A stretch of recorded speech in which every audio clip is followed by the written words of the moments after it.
Hey, yo, it's me, Pops Van Marmalade, and you're watching the Comics-Related Madness Network. Uh-huh. So come get some. CromCon. CromCon.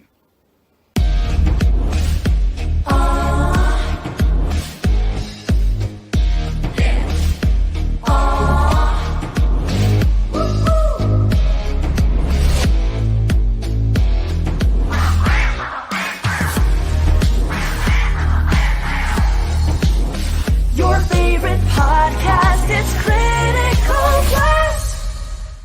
Hey, we want to shout out to our sponsors, Daytona Beach Comic Con. If you are a fan of comic books, if you're a fan of comic book conventions, and if you like meeting comic book creators and getting comics and comic-related stuff, then you need to make your plans to attend Daytona Beach Comic Con. This year's show is September 9th and 10th. Silverline will be there, so you should make your plans to be there too. We'll see you there. If you like comics and find yourself in the Orlando, Florida area, doesn't everyone come to Orlando at some point in time to see the House of Mouse? But when you're here, you need to make it a point to visit Coliseum of Comics, especially the one on East Colonial Drive. They carry Silverline comics, even a limited edition Coliseum of Comics version of our comics. So, when you go, be sure to ask for Silverline Comics and tell them we sent you. OCD stands for Orlando Collector Deviants. OCD, Steve and Trish. They're a family of geeks who promote geek things, particularly those around the Orlando, Florida area. They're big supporters of Silverline, and we think you should be supporters of theirs too. Go give them some love. If you are an independent comic book maker and you need to get your independent comics made, you need to look no further than Kablam Digital Printing. They print our books, and they do a bang-up job. They're not only trusted by Silverline, but many, many independent comic book makers. Head on over to Kablam.com and see for yourself just how easy it is to have your comic printed by them. And tell them Silverline sent you. Hi, this is Tim TK, host of That Silverline Show on Tuesday. Join us at 11 p.m. Eastern, 8 p.m. Pacific every Tuesday night as we discuss pop culture and the joys of making comics. And I'm Scott Wakefield, host of Silverline's Wednesday Wham, where we talk about comic books and all kinds of great storytelling, sometimes with incredible guests. And we want you to join us Wednesday nights from 8 to 9 p.m. Eastern. We'll see you there. I'm Roland Mann, and I host Silverline's Silver Sunday. Join me every Sunday at 8 p.m. Eastern as we make mine Silverline.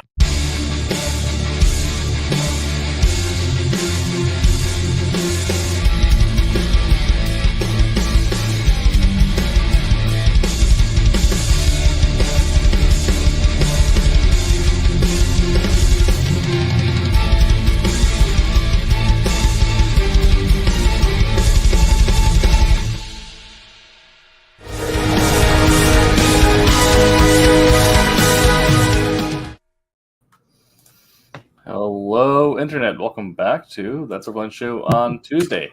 I'm your host, Tim TK, and I am joined, as always, by Jose Fuentes. Hello. And David Rios. Hi there.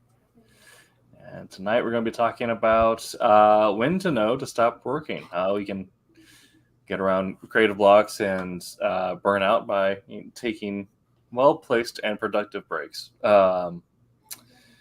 And perhaps some of the breaks that have gone a little bit longer than we've hoped, and things like that. But yeah, I was off a week just dealing with some family stuff, but I am back. So check in, do the old school icebreaker. Jose, what have you been reading, watching, or playing recently? I have been reading, Titan, Mouse of Might. Okay. Yeah, it's a pretty sweet comic book. And they're on issue 3, and it's just about it's crazy. Like it jumps between different eras and whatnot. But it's really neat. Check it out. Titan, Mouse of Might, and I watched Transformers the movie. Oh, no spoilers, but it was awesome. Okay. The new one. All right. Very cool. All right. David, what have you been reading, watching, or playing? Let's see. I haven't been playing anything. Reading just some of the Star Wars High Republic books. Nice. Oh, yeah. Not the comics right now. I'm trying to do everything in order. and currently I'm on one of the regular books. But once I finish this book, it will transition to the some of the phase 1 comics. So I Okay. did some comics. I'm trying to do everything. So I'm doing like the Insider magazine stories. I'm doing, just everything in order as I'm going along. So Okay. Nice. as far as what I've seen, since we last talked last week when we were off, I went and saw the Flash movie. Okay. How's that? Not what I had hoped for. That's yeah. Lots of mixed reviews, but I wasn't anywhere near the level I thought it would be. I was hoping for better. I liked some of the effects around the force lightning and things as he's as he's running along. The lightning effects and stuff like Sure. that. But short of that, all the other effects were pretty bad. That's what I've heard is that they gave the studio no time to actually do VFX, so you just got like third pass edits, not anything like polished to it.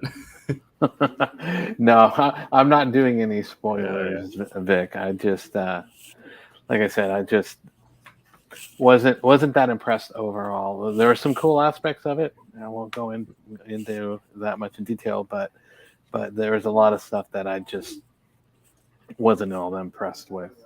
And like I said, the effects were, and that seems to be something that's going around a lot. Like the Across the Spider-Verse had some amazing effects. But then on the flip side, you've got things with a lot of the studios and a lot of the extreme work that they're putting the artists through and stuff like that. Yeah. So you kind of balance. As far as like the effects and things in Flash, it's like part of the thing I'm a little let down, but at the same time, I'm glad that they didn't, as far as I know, push everybody, well beyond their limits and all that. So I can't be that upset. But yeah, I think I'm one of the few people that can say that I wasn't happy with Across the Spider-Verse. It wasn't bad, but for me, it was like 2 hours of fanfare with about 20 minutes of story. And I know people will disagree with me, but there was only about 20 minutes worth of story to push along a story. You know what I mean? And then that was it. I think everything else is to make the fans happy. Yeah, I share opinion with Greg Miller on Across the Spider-Verse. It was the most as the movie that I've been most entertained by to be the most disappointed by. Yeah, where I loved watching it. It was like a super fun experience getting in.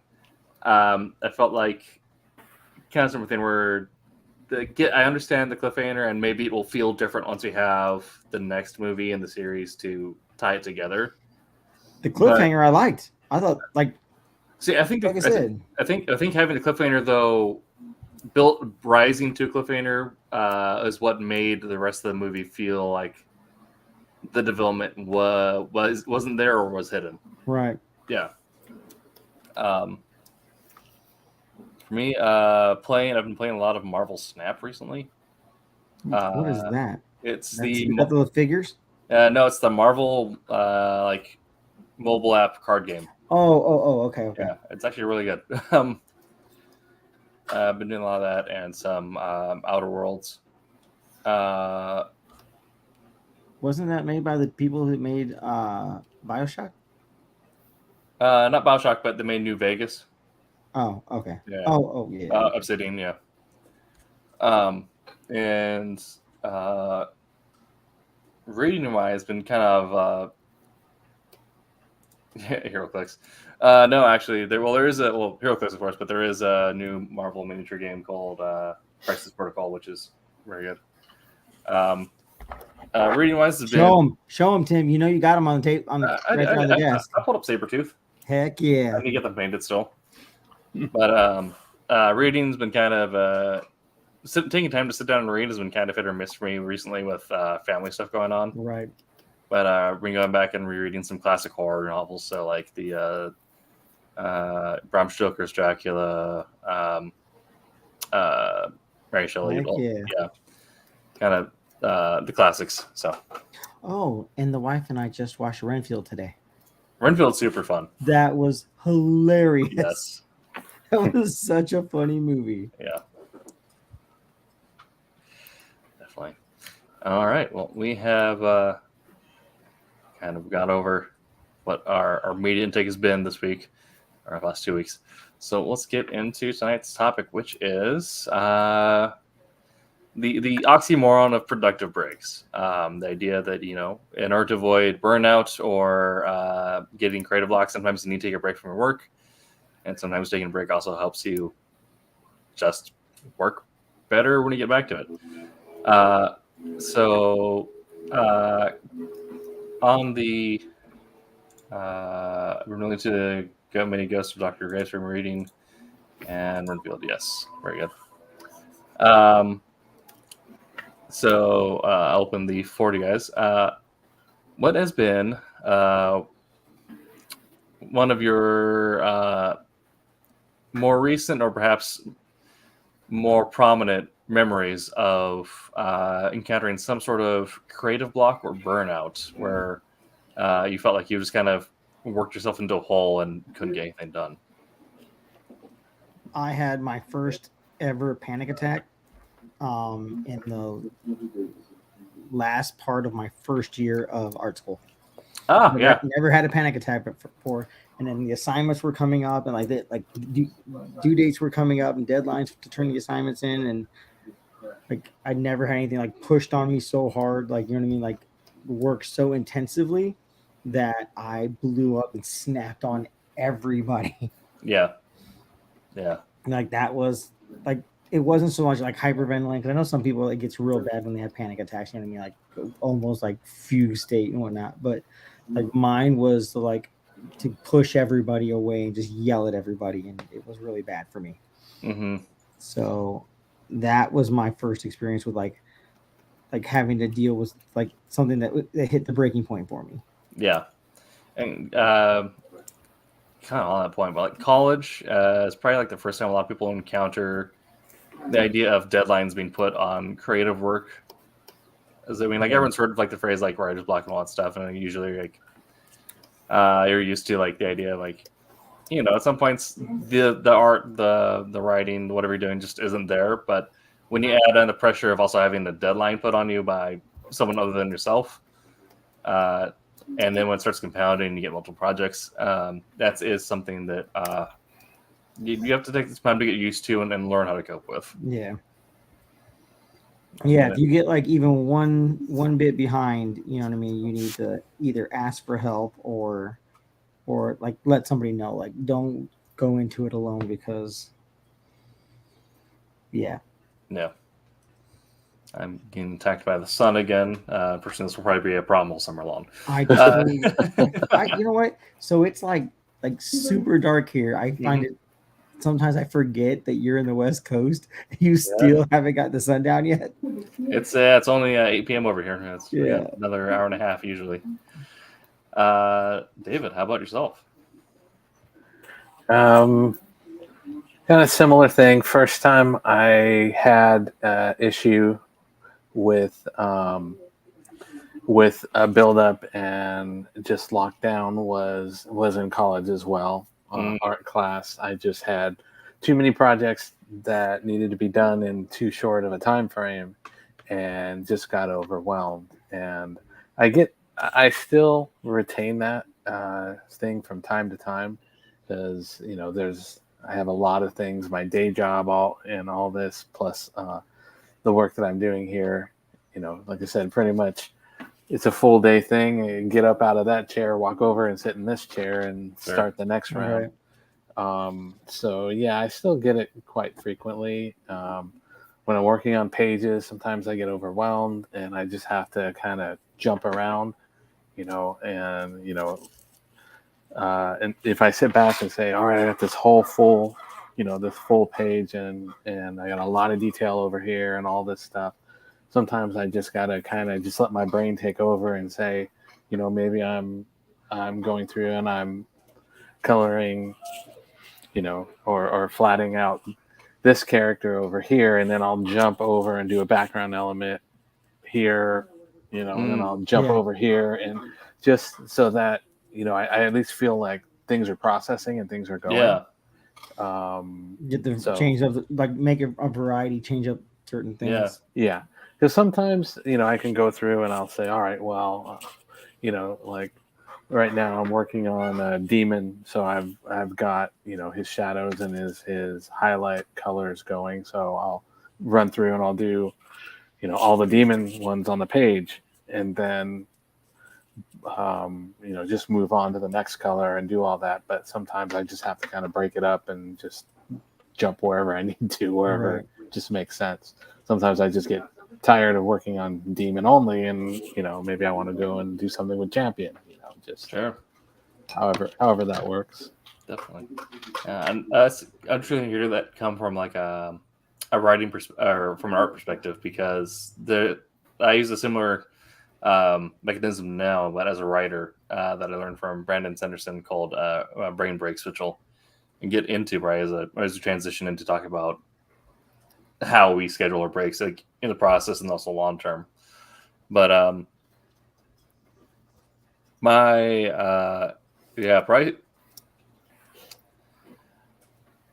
I encountered burnout pretty a little earlier on, actually, like in high school, because at the time I was also dealing with some medical issues, and so at the time, then also I, of course, being artistic minded, I took on the art classes like writing, creative writing, and theater, and also the stuff that had a lot of take home work.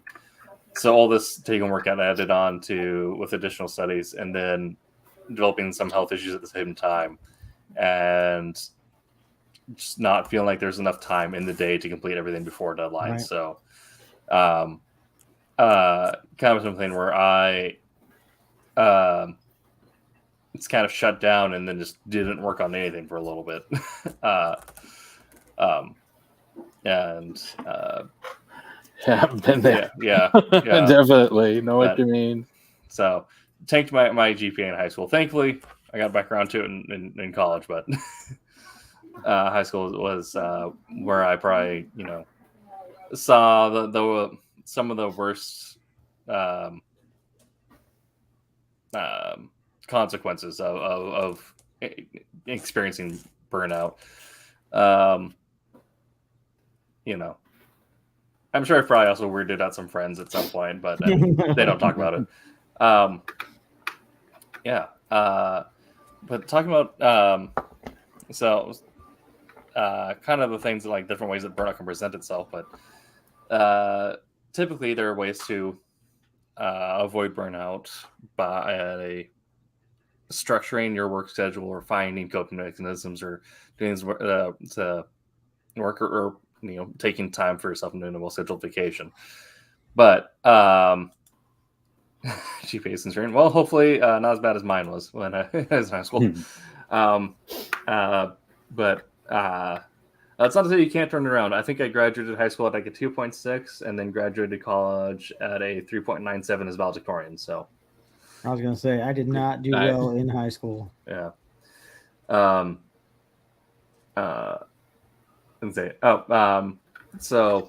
we'll talk about micro breaks first, because this is the type of stuff that you can do while you're still working on projects on the same day, or while you're still in the middle of something. Not talking about like a macro break where you're putting stuff off for a week, or you're having like a pencils down day, but like something where a break where you're taking it the same day that you're working on stuff.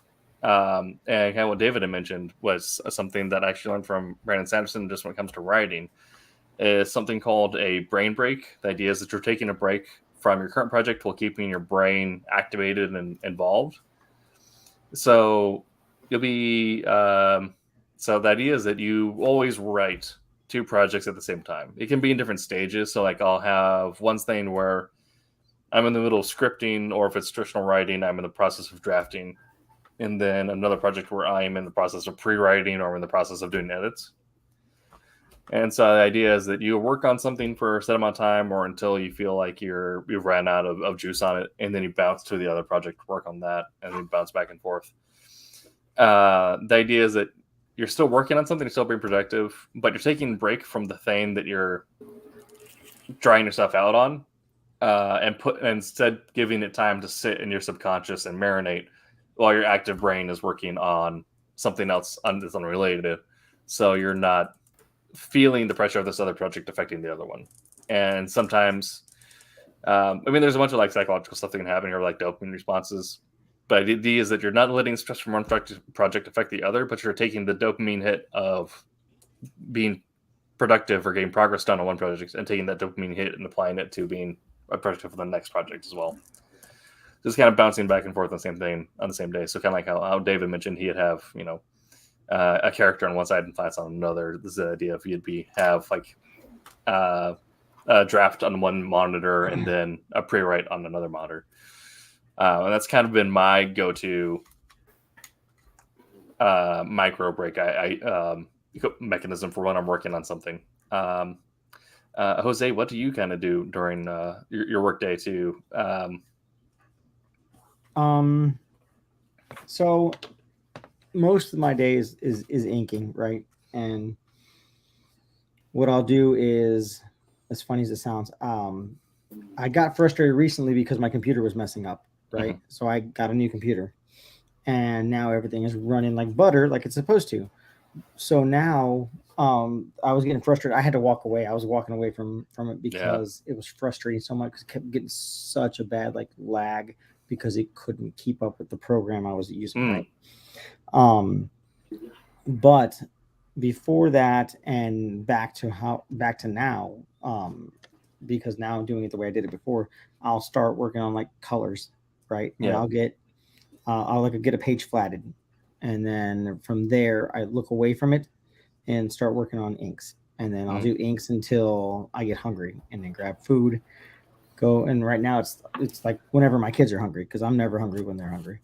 And so whenever my kids are like, "Dad, we're hungry," okay, that means I need to pick my head up, because clearly I'm not, because I'll go until like the afternoon and not eat, and not even think about it, because I'll be listening to music and working. But with them being home, that makes it, my breaks are easier to schedule in because my kids help me take a break, right? Yep.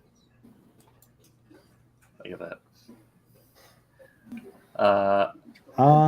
Not really. I don't know what it's in reference to, but yeah. David, no, I don't see that prediction being true.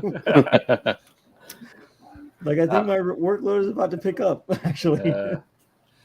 But that's what I do. Like, if I keep inking, like I'll stay focused on one thing, and it takes me forever to get a page done. So I have to like step away and go do something else. Or if I'm doing something traditionally, I learned from Tom Mandrake that like when he did his inks and whatnot, he would do an ink, put it aside, work on another page, put it aside, work on another page, and then cycle back to the first one again. You know what I mean? Mm-hmm. Mostly to let the inks dry, I guess. But from what he said to me, but yeah, like traditionally, that's what I do. Like if I'm inking in traditionally, then I jump from page to page to page to page, like throughout the entire day. Yeah. And then get up, walk around a little bit, go pick up the kids. That's usually my break, is to go pick up the kids, to walk away from it. So I think for the most part, it's easy for me because the nature of my everyday life kind of facilitates a break in it, regardless of whether I want it or not. Sure. So it's very helpful. So for those of you wondering if you want to get like a hard clock reset on day, just have a kid. Yep. Right.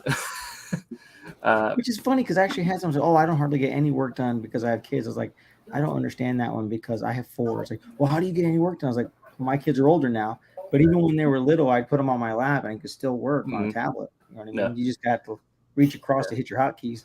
Yeah, I have a friend who's a video editor, and he has 2 kids, and that's what he'll do is he'll have one up on his lap while he's like scrubbing through footage. Yeah. David, we already kind of talked about your kind of idea of bouncing back between different things, but do you have any other mechanisms or things you do while you're working on something that same day. Sorry, you caught me right as I was reading something. I mean, literally, I was just reading something that Roland put in.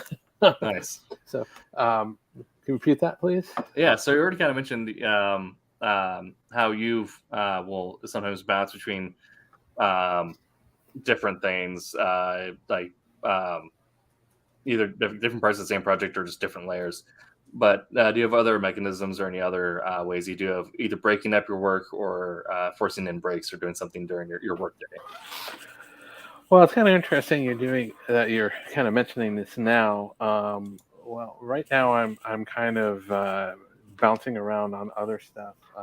My wife has been playing around with doing some flatting and stuff for me, and so actually I've kind of been bouncing between getting some like color guide stuff for her, and some of the like some of the line art things for effects and stuff, and doing some flatting myself, doing rendering. So I'm doing a lot of bouncing around on things.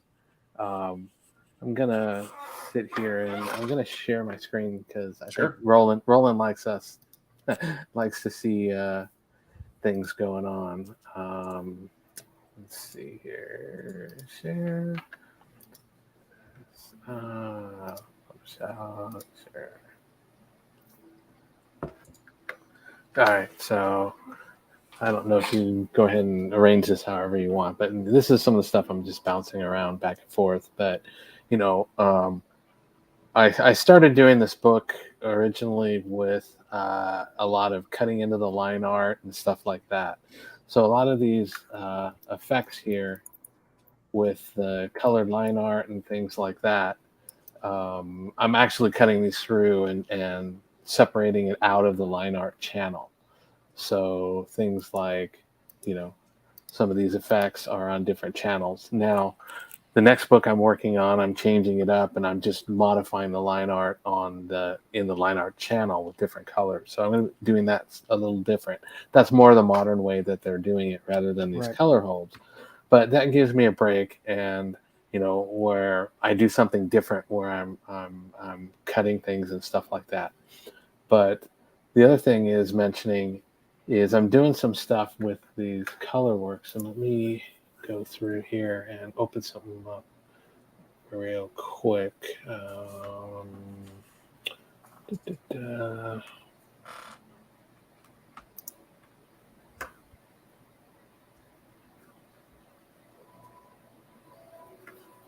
So this is another page of the book where I went through, and I actually, if I take this stuff out here, is I did some flats. Actually, she did the flats. I did some color guides. So sometimes what I'll go through is I want to lay out the colors, but I'm not that, I don't want to spend the time on going through and, doing the lines and stuff and the cuts. So what I'll do is I'll give her like these color guides here. So that allows me to, fairly easily just go in and, brush through it real quick, kind of, lay out my colors. I made some changes and stuff with some of the things with consistency with the book. Whereas you can see here, his jacket and shirt changed based off of other instances on the book. But originally I had laid it out with a different color scheme. So for me to go through and do that, that's kind of a breakup. So if I feel like, I'm doing the rendering and all that, which is, what I ended up doing here, these are the finished renderings of it. I will jump to do, the kind of marker comp type color guides. And that kind of separates things out. The other thing that I did was when I started doing rendering is I started putting a timer on my work. So it's like, if left to my own devices, my mind drifts, I go through, I get lost, and all of a sudden I'm doing a character that I'm sitting there and 3 days later, you're on the 3 days later, I've got every same page. every piece of hair redone. It's Yep. Yeah. and spelled out. So that's why, if I put myself on a timer, I tend to kind of limit myself and say, okay, I got to get back to the timer because I don't want to spend the time on here, and I don't tend to drift. So it kind of forces me to do it. Yeah. As far as breaks and stuff like that in it, there is the back and forth between, flats, line art, color guides, stuff like that. But also getting up, restroom breaks, just getting up and walking around and stuff like that. Because, I'm my day job is I work for IT. I'm in in the computer department. I'm a remote worker and I do everything. So I'm in the chair all day long, and then I get up and move over here and in the chair. So I have to force myself to get up and walk around, see what the cats are doing, whatever, and just refresh, reset, and then come back. Definitely. And do it. So yeah.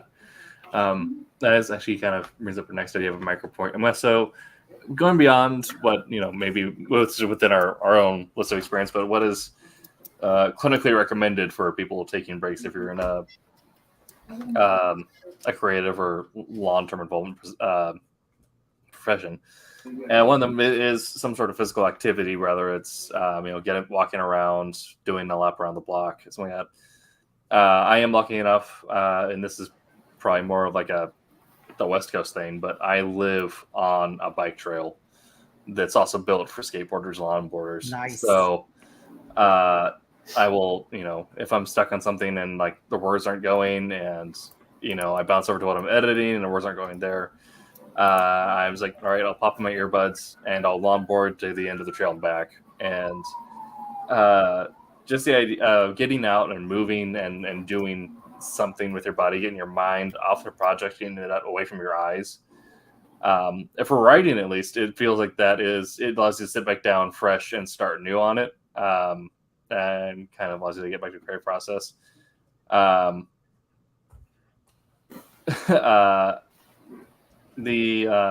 I'm interested in, as artists, does getting up and moving around and doing something physical have that same sort of effect where if you're working on something and it feels kind of dry, does getting up and moving around and doing something help when you get back down and sit in front of it again? I don't get up very often. I mean, yeah, I do, like I said, but mostly it's walking around the house. Mm-hmm. But that's because I don't like going outside. I live in Florida and it's hotter than sin. You got more humidity for sure. Yeah, but I've already talked to a friend of mine, and I'm gonna start hitting the gym with him just to change things up for me. Yeah. So that's gonna be fun. I might die, but so if you guys don't hear from me for a while, just know I died at the gym. Sure. I won't kill you. Nah. I just had to. Vic, I'll help you out with your boxing card and let you know you can change your move if you want. Because unfortunately, my schedule and the one boxing gym we have in the area has kind of mismatched at this point, so I haven't been able to go. So I have had to pull back my membership there, and I'm now back with a traditional weightlifting crew working on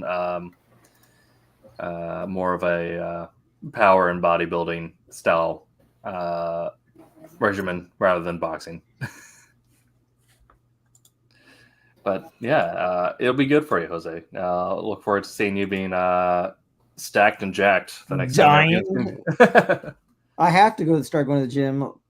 First time I ever saw Tim, I was like, oh, Tim's about as tall as me, big as me and whatnot. So like, I'm gonna be able to talk smack to him and whatnot. And then I met him and he's like a freaking Sasquatch. So I was like, oh, Tim, hi, how you doing?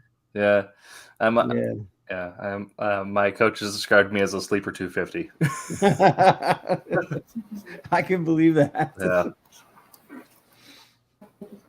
So I gotta get up there so I can actually start talking smack to Tim, and he won't feel like he could squish me. Definitely. Then we go to Del Taco.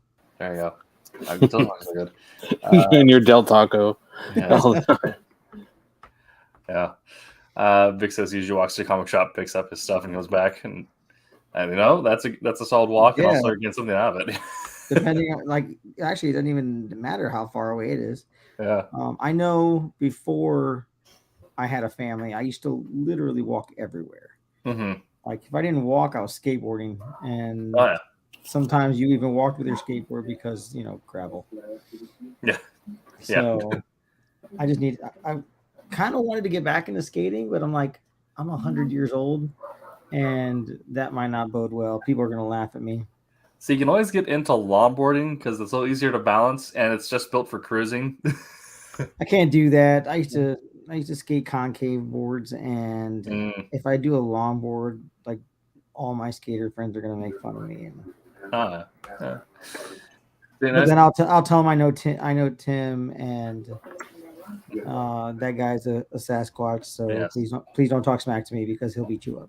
See, here's the thing though, is that if you become the person who can do a kickflip on a longboard, it's immediately more impressive than anyone on like a standard board. I have seen that on YouTube. Would never have thought that was a possibility. It's immediately more impressive than anyone riding a regular skateboard. Right? Yeah. Yeah. Well, we did go ice skating. Like this past weekend, we went ice skating for my daughter's birthday. Yeah. I kind of want to start going back because that was a blast. I did not fall. Thank you. Nice. There we go.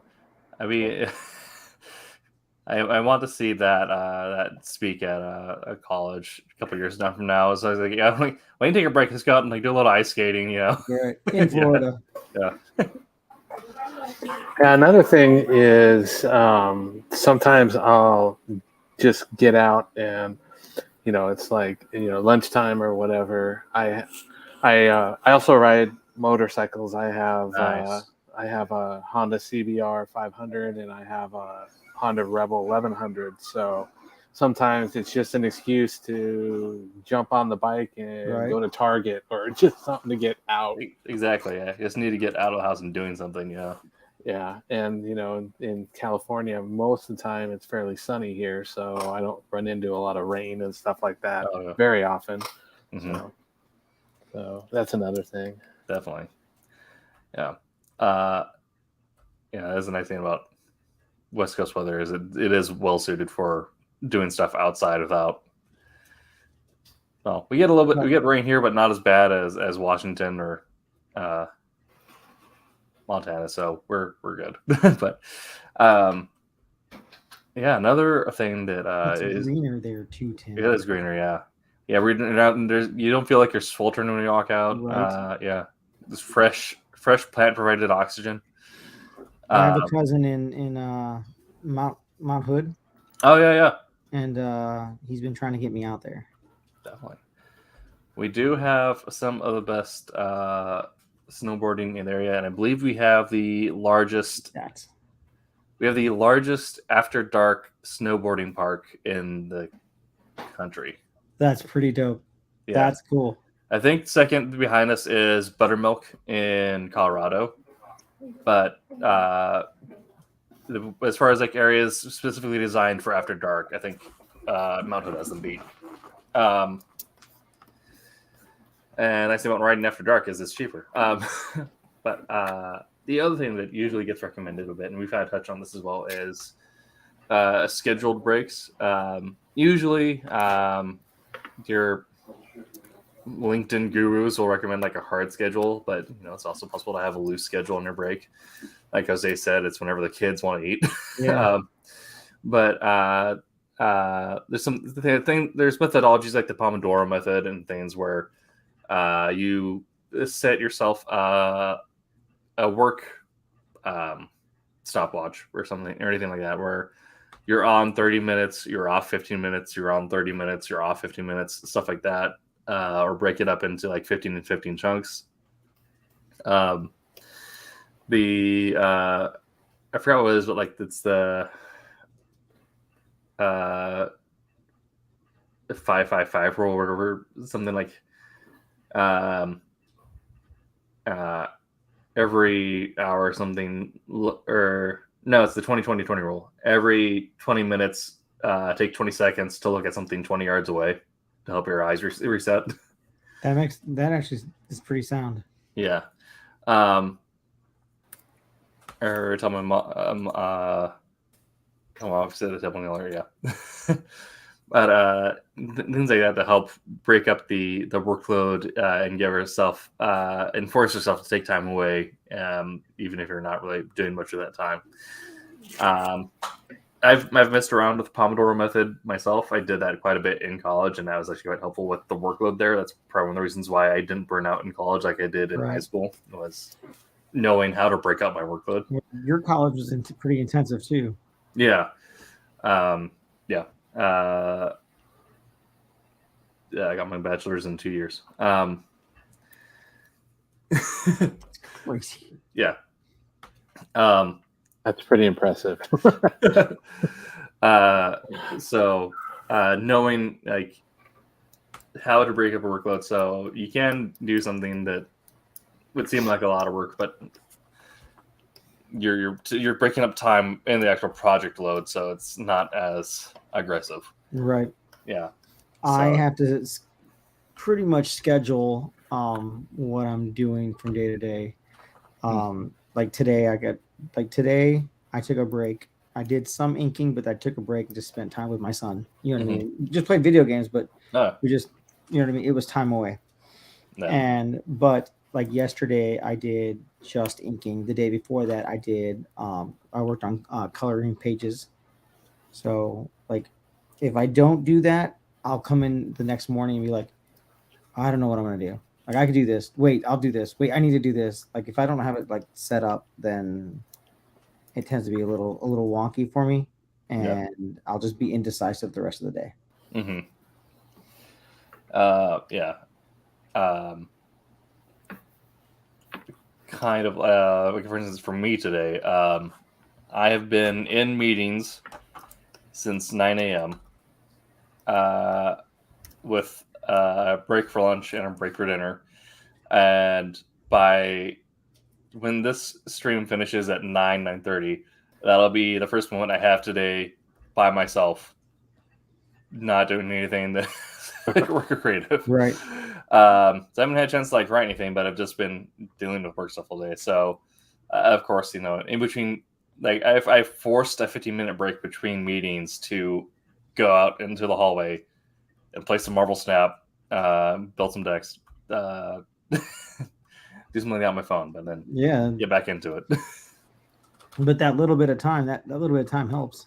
Oh yeah, it makes you actually able to like get back in and not glaze over as much the rest of the day. Yeah. Like my wife has to remind me, and I know it sounds bad, but my wife has to, hey, you want to watch a movie? Well, I got some stuff to do. Yeah, but we take a break and watch a movie. I'm like, you know what? You're right. Let's like, thanks, babe. I appreciate you. So yeah, she's like, you want to watch Renfield? I'm like, yes, we talked about watching that.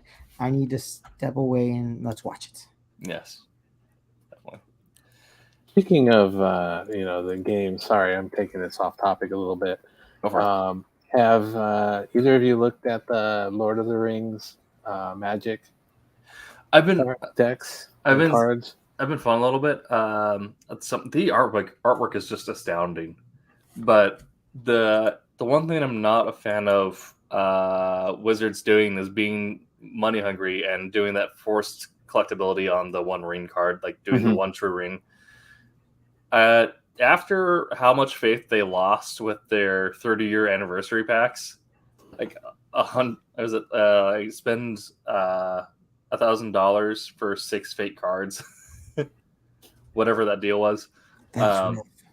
Yeah, I'm like doing something just to drive up the price of a card aftermarket. At this point, very annoying. If they hadn't done something like that, that would have been great. Right. But just after how much they've shown their hand of being greedy recently, it feels a little dirty. From what I've been told, what's hot now is like people like to get their land cards and have people draw on them. Yeah. Right. I actually got commissioned to do a land card. That's dope. Yeah. Yeah. Yeah, custom He's like, lands. oh, whatever you want to draw on it. I was like, does it have to be land stuff? He's like, no, it could be whatever. You could, if you want to draw like Goku or something like that, you can do that. I'm like, oh, okay. You mean, just like land cards for like forest, mountains, stuff like Yeah. that? Like, You're just modifying those? yeah, I guess Or there's specific cards. Let's see. They'll do like they have some like those open frame cards where they're open art cards where there's like these are like the white cover marvels and stuff? Or okay, gotcha. Yeah, that's it right there. Okay. Nothing fancy, just a mountain. It's got weird stuff on it, and I can do whatever I want to it. Hey, Tommy. Hey, Tommy. Hey, Tommy.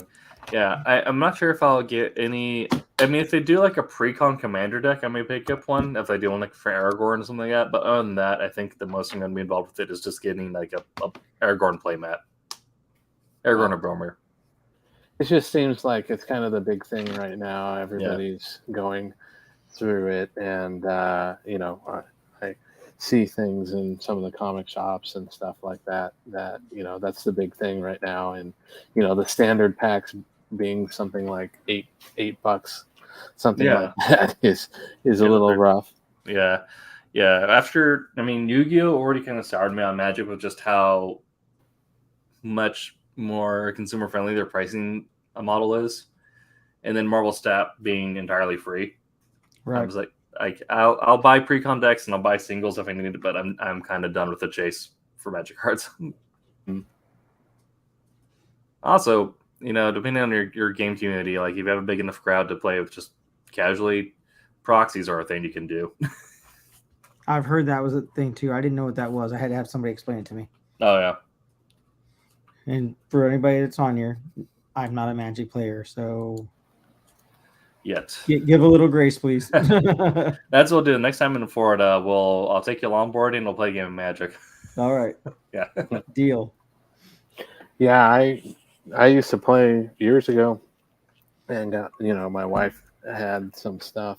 Had her play for a little bit and all that. So I have a lot of the old stuff that they've done, like all the dual lands and stuff from I think I started about fifth edition, but it was available to get like some of the Mox Sapphire, stuff like that. So I've got some of those cards, but they just continually came out, and then they came out with a lot of themes like other stuff. So yeah. It's just, I'm surprised it's still going as strong as it is. Right. I also realized I have some land on my desk as well. Awesome. Getting back on topic. We'll kind of take this. Well, kind of take this into the idea of taking a macro break. So, we're talking about breaking up your workload on the same day that you're working on stuff. So this is now the moments where you'd be either like vacationing from creating comics or just working in general, or scheduling days where you're going to put your pencil down and not touch something, which if you're if you're going hot on something, you probably don't want to do. But if you're in between projects, or you're at a point where you are just so done on something, or something just isn't going the way you want it, you might need to take a day to not touch it, just to avoid that frustration mounting until you're completely fed up with it. Oh, we're talking about just days? Okay. Just like a day or so? Okay. Yeah, I've done that. Yeah. Sometimes from actual work, you may, I recommend definitely taking a week off from that at least once a year. So my problem with doing that, right, is that my first year of school, half the reason I had my panic attack was because Christmas break came. Oh, yeah. And I started playing Assassin's Creed Origins. Right? Amazing game. I love it because I loved Egypt. And when school started back up, I was still playing. And I found it very hard to break away from it. Yes. Like, not because addiction and all that, but because I love it, the game. I love the setting so much that I just wanted to keep playing. I just wanted to keep doing more missions in that area and in that time period. Yeah. And my schoolwork suffered. Yeah. I saved it. I picked it back up. I regrouped, and you know what I mean? But it was definitely hard. And like I said, I had a panic attack. Yeah, well, definitely, there's definitely something to be said there about, perhaps taking like an unhealthy break versus taking like a healthy break. Right. Right. Where if it's an unhealthy break, maybe carries over and stays past where it's supposed to. So if I take time off, I like a big amount of time off, I tend to be, it tends to be rough for me to get back, right? To get back into the groove. So even when I'm on vacation, I have to take something to work on. Sure. Like it doesn't have to be great, doesn't have to be big, but like, oh, I'm gonna take our 10 days doing this where we're on vacation. My brain doesn't shut off at night. So while everyone's going to bed, I'm still up thinking of the stuff I'm working on. Yeah. And so I take it and work on something. So the best part about that is that I have my iPad to do it because that's what I do my inking on. Yeah. I sometimes will do the same, because similarly, when I'm away from everything is when my brain starts grinding the best. Yeah, and so I can see that. Yeah, so usually I'll start pre-writing something. I won't take anything like any heavy projects. I won't bring something in the middle of drafting or in the middle of editing with me, but I might start a new pre-write or something like that. But I try not to take any of like the hefty projects with me. Also, kind of to a point, I've been finding it really beneficial if I'm taking like a long time off to actually do like a full unplug. Like I'm like dropping my social media and stuff. Yeah, social media, dropping not taking my consoles with me. Oh, maybe my Switch, but you better watch yourself. But generally not being online or dealing with anything other than like, maybe like the hotel TV or like a couple movies wrong with me, but usually just spending as much time away from everything as possible. So when I get back into there where my Assassin's Creed is, I'm also back in there where my work is, so I can get back into them at the same pace rather than, having one carry over more so than the other. Because it can also be an issue like the death of a lot of marriages, that bringing too much work into your vacation, similarly bringing too much vacation into your work. Either one is usually not a good thing. But tying it into Magic gave me an idea. One thing I know a lot of people do for their breaks, especially in kind of this age group, is break frequently. You have weekend tournaments for tabletop games, like Magic or Warhammer or something like that, where you can take a weekend to be unplugged from work, and you're set in and you have very clear expectations for yourself that weekend. Like, I'm just here to play 5 games of Magic. I'm just here to play 5 games of Warhammer, hang out with friends, let's spend a little too much money at the bar afterwards. But forcing yourself to away from all of your other expectations to just knowing that you're just here to have a good time and do something for a set amount of time. So it gives you a clear out on transitioning back from break time to work life, but it gives you that period away without necessarily presenting too much space for you to bring work onto vacation with you or vacation into work with you. So you're like, I came here to play 5 games of Magic and chew bubblegum, and I'm all out of bubblegum? Mm-hmm. Yep. Critter Block's more writers thing. I have more. I'm too tired to work than I have in a block. I mean, in terms of like writer's block, it's probably more ubiquitous with writing, but I've definitely heard stories of illustrators being stuck on a design that is not designed, and Nami just never feels right, or if you're layout doesn't seem right. It's not. Mm-hmm. It's not sitting right with you. Yeah. So when I did the cover for Obsoletes, I know I interrupted you. I'm sorry, Tim. No, go for it. Yeah. When I did the cover for Obsoletes, I roughed it out like digitally, printed it out, and slapped it onto my drawing desk, and just left it there and kept walking past it and looking at it and walking past it, like not even touching it, just keep looking at it. It's like something doesn't seem right. Like I wanted to pop in a certain way, and then I realized that I needed to flip the characters. They were facing the wrong direction. Oh yeah, yeah. Once I did that, it was like it all made sense. I think it all laid out better. Yeah. So, but yeah, for me, I have to if I'm doing a cover or something, which I have another one in the works. I have it. You have to print it out and put it on the board and just let it sit there. Definitely, I get that. Yeah, but Ken and I already got a little bit from Jose, but I'll open the floor up with you guys again. So talking about macro breaks, what are some of your? I mean, don't necessarily need to get into like full like vacation plans, but if you're planning on taking a day or two away from your creative work, if it's like your work just isn't jiving, or you feel the need to step away from it so you can get back to it with more energy, what are some of your signs that that's happening, and what are some of your, do you have a methodology of doing that, or is it literally just I'm going to go about the rest of my life and not touch this for 2 days as much as I can? Sometimes you have a thought in the middle of the night and you get back into it, but what's that experience like for you guys if you do that, or do you usually just wait until you end up needing to take a full week away from everything?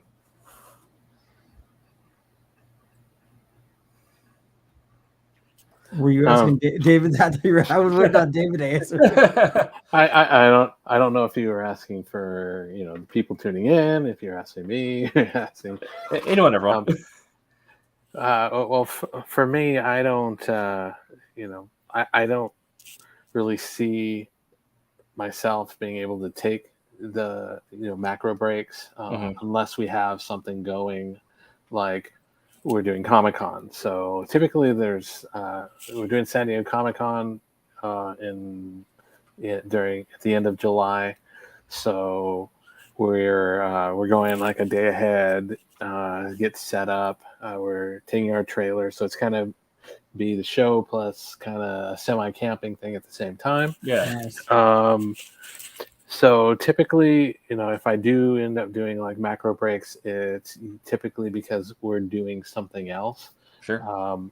But most of the time, if I'm here, it's a matter of it may be more micro breaks, or it's just hit it and change things around. It's not I don't typically go through and plan anything like a macro break. It's typically something else driving it. Sure. So. But I should. take a macro break, it's because my wife has said so. That's fair.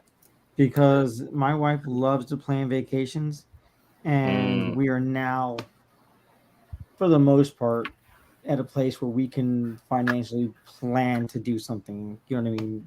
That she's always wanted to do that we couldn't do before, but now we can. Right? Like we're planning on taking a cruise in November. You know what I mean? Yeah. And we've done cruises before, nothing fancy, but she wants to take a Disney cruise, and she wants to do it it's actually the end of November, beginning of December, but it counts as like a Christmas cruise for Disney, right? Mm, and it's something my wife wanted to do, and she's like, can we do this? And I'm like, you tell me, can we do this? Can we have the money to pay for it? And she's like, yeah. I'm like, all right, then let's do it. Yeah. So, but like most of the time, most of the planning, it's because she's like, we need to get out of the house. We need to do something. I'm like, okay. She's like, but I'm working on something. She's like, no, you need to get out of the house. I'm like, okay. Yeah. And I'm glad that she does, because if I were up to me and up to my scheduling myself, I probably would not. I've had friends already tell me like, hey, you never come out. I was like, how come you don't want to hang out anymore? I was like, dude, I don't leave the house. I don't go anywhere. Like, unless someone gets me out of the house, I, of my own volition, do not leave. Yes. I tend to just stay home and work. He's the one who needs to be invited everywhere. Yeah. I kind of am, but not because like, oh, I'm important, but like, otherwise I won't even think about it. Yeah. Yeah. I'm like, yeah. I know that one. I'm exactly the same way. I my day job is remote worker, 100% remote worker. Yeah. And I jump to this. I very rarely ever go through. Sure. It is my wife. My wife does do a lot of the driving for trips, and yes, we've done the Disney cruises. It's one of my wife's favorite things. Mm-hmm. So I know, Jose, you will enjoy it. We did. We did like Alaska. We've done some of the Caribbean ones. So you will enjoy it. And, nice. But yeah, you need to do that. And typically my wife is the one that's driving that, because she needs a break. Yeah. As well. So yeah, I'm usually pretty decent at being my own advocate. I know when I have burnout happening, that's when I'll You've already gone through that, right? You said you went through that in high school. So yeah, so I've gone through it. Like I'll reach out to my editor and be like, I'm going to take 2 days. Yeah. As far as like scheduled macro breaks, I'm about the same. I usually take about like maybe 1 or 2 a year. This year it's going to be Aftershock Festival over in San Francisco. Nice.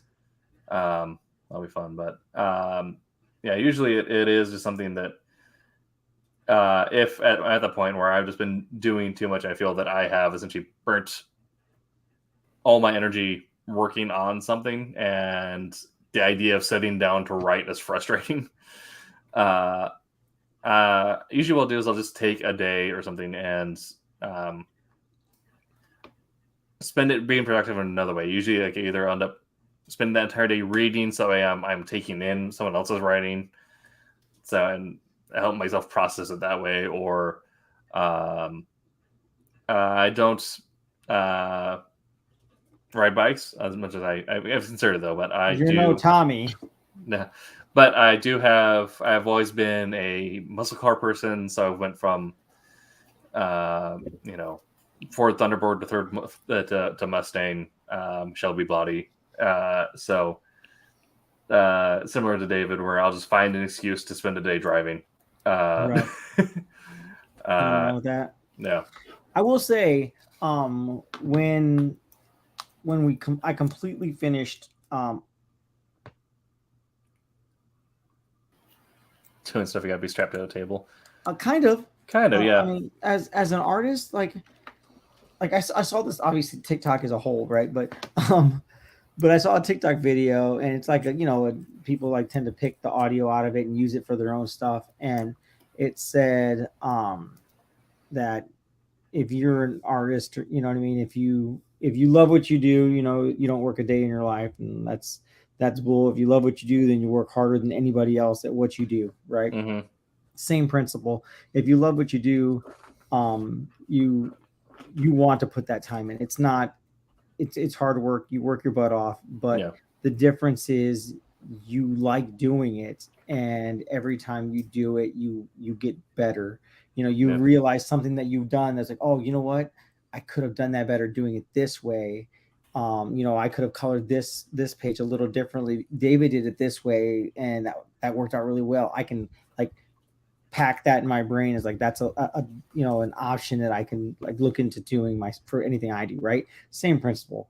Like you are going to be antisocial-ish, but if you have good friends and you have good family and whatnot, a good support team, then they're gonna pull you out to go get away, unplug for a little bit, like Tim said. Yeah, a good friend is going to know when you need to focus on something and when you've been focused for too long. Right.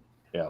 Like a bad friend will say, just come out. Like, dude, just do whatever. Just come on out. Like, forget about it. Just come on out. Like, I get that, but if they don't see what you're doing, and understand, like, hey, listen, I have a deadline. I have to get this done. This is where I'm at.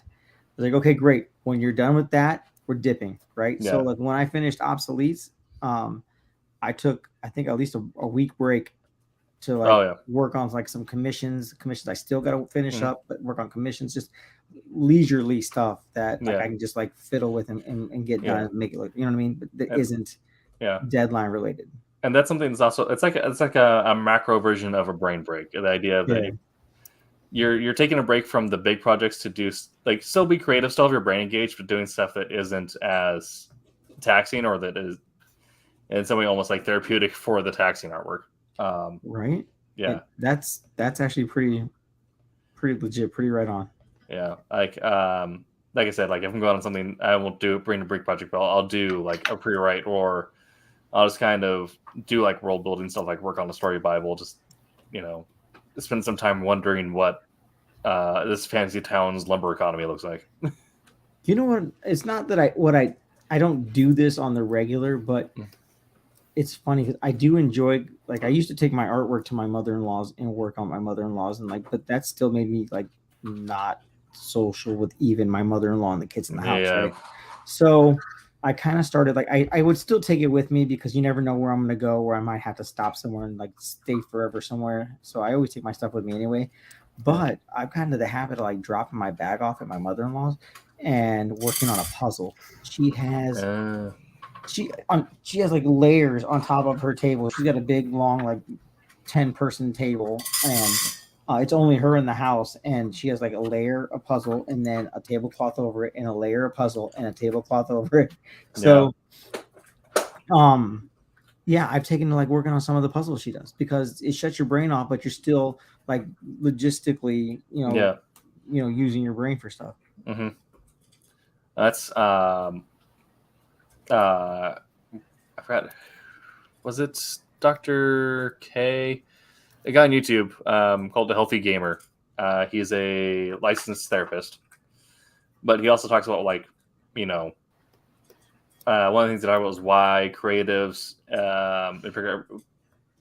usually end up resonating so much with video games for at least for like the current set of creatives in the current generation and all that. He's saying, it's a period where you have set goals and expectations and set inputs, so your brain kind of turns off those parts, but the part that is set to appreciate art and to receive dopamine hits, it stays on. So you're just receiving dopamine, not expectation. So like for a creative where you are nothing but expectation on yourself and maybe getting dopamine if you get good feedback. It's saying it kind of flips that response for you, so it allows you to have another positive engagement with art in a way that is still mentally demanding in a way, because you still have to hit those button combinations in the correct order. Right. Yeah. I can totally understand that. I mean, depending on the game, like for me, it's challenge based, like you first said. Mm-hmm. You know what I mean? Like right now, I'm like half playing through DayZ. Oh yeah. And I just because of a friend of mine, I just learned how to do more than just die. Nice. And so like combine like weapon pieces together and stuff like that. Like I didn't know how to do that before, so I died a lot, so I stopped playing. But because of that, like that's problem solving, right? Because you have to like you find the bullets and you have to find the mag, you have to put them together, then you put it together with the gun, then you put down the attachment, but you have to find all the then you have to feed yourself. And then I found out that today that if you are driving a car and you leave the door open, it will drain the battery. Yes. I didn't know that. Yeah. Because any other game, you drive a car like Grand Theft Auto, you just leave the door open, you walk away, it doesn't matter, right? This game actually like puts that into like, as part of the process. So I've learned this, but like that's problem solving. Let's say you're trying to figure stuff out without like the constraints of being on your deadline. You know what I mean? Exactly. Yeah. So I totally understand that. I totally get that. That makes sense to me. Yeah. And sometimes like I said earlier, like I've definitely had the issue where maybe like back in the day World of Warcraft or now Final Fantasy 14 might carry over a little too much into the post-break life, but That's true. Definitely, but everything in moderation. You have to learn how to moderate your time in your break. Yeah. I try not to have, like, if I'm going to take a game day where I'm playing video games, I try to do it only like maybe try my best to do it once a month. Right. And that game's, I'm usually playing something with my boy or just anything. You know what I mean? Yeah. Even if it's playing Zumba. If anybody remembers what Zumba is, or Mm-hmm. that frog that shoots the balls and you have to like match them up on that. Even that's just shut the brain off and work. Yeah. I do it a bit more frequently than that, but my social circle, that's kind of, the thing is, but I try to do it in spaces where I'm not working. So like I have a separate work computer than my gaming computer. I do it in a separate room, or if I'm working, usually I'll go to like a coffee shop or something. So that way they don't cross, like wires don't cross in my brain. Right. Well, I like listening to my music. I like listening to whatever show. Like right now I'm in the middle of kind of watching like Night Court, like the old 80s, 90s show. Yes. And because I can just listen to it. I watched it when I was little and I just listened to it. But I'm actually turned away from like, if you right there is my like archway to go into my living room. Yeah. Right. So my TV is behind me And if I don't have anything on, I like to hear whatever Deb's listening to or whatever the kids are watching. Right. You know what I mean? I like to listen to it, but if I have put the desk on the other side, I'm gonna sit here and do this Right. the entire time. I'm not gonna work. So that's why I'm facing this way. Right. Yeah. That is a downside of being a writer. Is like anything with dialogue or anything with whatever I'm tuned in, and it's gonna mess with my own writing. Yeah, it's gonna catch your attention, and yeah. It's like even if I'm like listening to music while working, it's all stuff without lyrics. It's all just like ambient guitar music or orchestral. Right. Yeah, I've got this thing that I gotta turn around and start playing. Oh yeah, Final Fantasy 16. 16. Yes, I've been find time for that. Yeah. I just watched. Unfortunately, I don't have a PlayStation 5, so I have to wait for the limited exclusivity window to release. Mm-hmm. It's supposed to come to a PC in December. I think they said 6 months afterwards. But I've been trying to see as many spoiler-free reviews as possible, and everyone is just raving about it, and I'm dying on the inside waiting. Yeah, I pre-ordered it, but I went and picked it up, but I don't know when. I want to play it and play around with it. I'm still trying to get a friend to give me or let me borrow their PS5 or 4 so I can play Last of Us. Oh yeah, yeah. Like that. I watched the show and that was pretty awesome. And now I want to play the game. All right. Nobody likes to give up their PlayStation, I guess. Not typically. Not with how expensive those things are. Right. Everyone writing legit just made a solid. Yeah. If you're listening to anything, like if I'm writing something that's like highly stylized, I will for sure watch or listen to or read a bunch of stuff that is in that same style beforehand, but I won't do it during because I want the influence, but don't want to copy directly. But it will like just having words spoken while you're writing will influence the words that you're putting down. Yeah. It's like if I'm writing Wolf Hunter, I didn't watch or read anything sci-fi for a while because I wanted 1940s language, and so it's. I know some writers' brains aren't like mine, but for me and a couple other people I know that I talk to, you're very susceptible to just words as they're spoken around you, which is also why if you need a brain break as a writer, go to a coffee shop and just people watch. It was you listen to all Churchill speeches. Yeah. Actually, I did. There's a bunch of newscasts that got recorded by the BBC. It's like they have you can look up on the BBC archives recorded newscasts from they're done while there was bombing raids going on. Interesting. So you can hear the sirens, you can hear them talking about it and stuff like that. And so that was actually very helpful. So I was right. Yeah. And we are coming up on our last bit here. So does anyone else have any notes or anything you want to say on the topic of breaks, micro breaks, macro breaks, anything in between? I just say try and schedule them. Just try and do it. It's hard. Sometimes it's hard work to schedule that stuff, but they are so important. It's your mind tends to go, and drift into things, and the next thing you know, you just start to lose, track of where you are, and things way down and all that. So it's just a reset. So try to make those as much as you can, and it's just more of a beneficial mental health.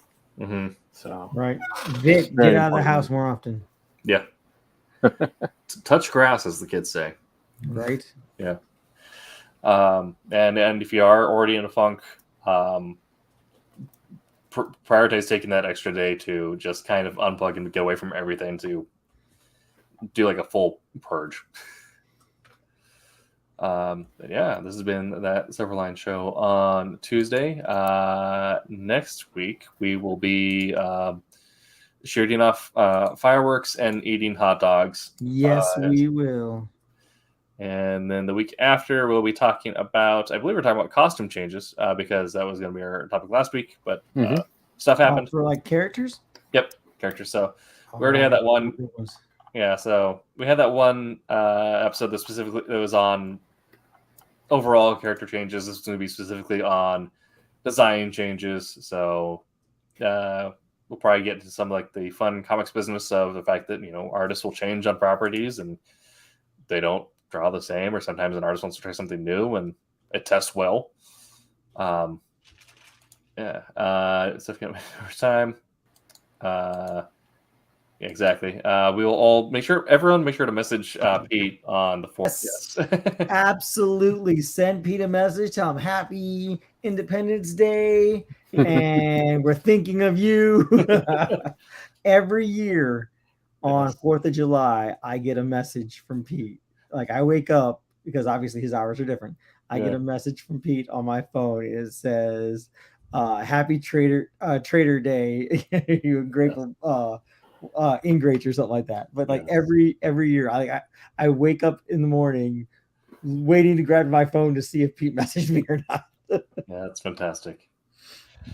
Yeah, we are not next week, or next week we'll no topics, but the week after talking on costume design and overall design changes, not just costume, but that's also cool. So we will see you then, and until that time, make mine Silverline.